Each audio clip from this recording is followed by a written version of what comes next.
DC just doesn't stop hitting with their superhero shows, do they? Doom Patrol, Swamp Thing, not Titans You Don't Count, and now this. Marvel's been doing pretty good, but I just love how each of these stories has so much personal flair to them. If Marvel succeeds with a strong continuity and a singular great vision, then DC allows each of their properties to have their own voice, their own direction, and their own charm. Peacemaker is no different, except this one does actually follow continuity for once, taking place in the same universe as James Gunn's recent movie, Suicide Squad.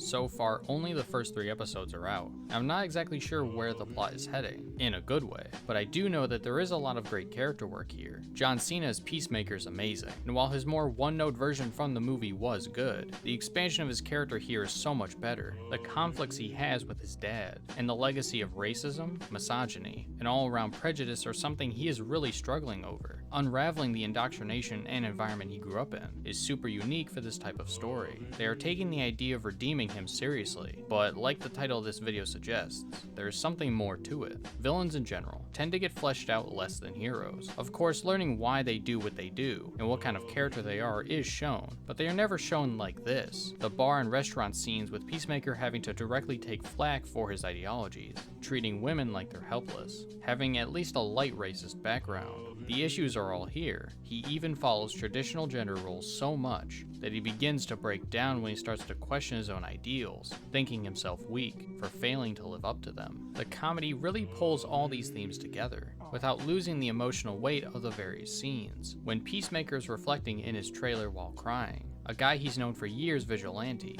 comes by to meet him. When he mentions to him how he is feeling doubts about how he's been all this time, and questions if he's a monster, Vigilante responds with how he probably would have responded in the past. He mentions how much he enjoys ending the lives of criminals, even for crimes as small as graffiti, and Peacemaker looks at him with a hint of fear. He doesn't even recognize the mindset that Vigilante has anymore. He's become self-aware of how screwed up he is. A lot of stories tend to have a singular moment where a character has a turning point, from one side to the other, but here things are more grounded and realistic. Even if someone is fully committed to a change, it takes time to unravel their mind completely for their new ideas. Peacemaker won't be able to just turn a new leaf in one day. It's going to take time, and this show really embraces that journey. So far though, I will say that this story has a lot of characters, and they haven't taken enough time to flesh the other ones out almost at all. Hardcore, Leota, and Clemson have gotten some moments for sure, but I am concerned if they will be worth their screen time by the end.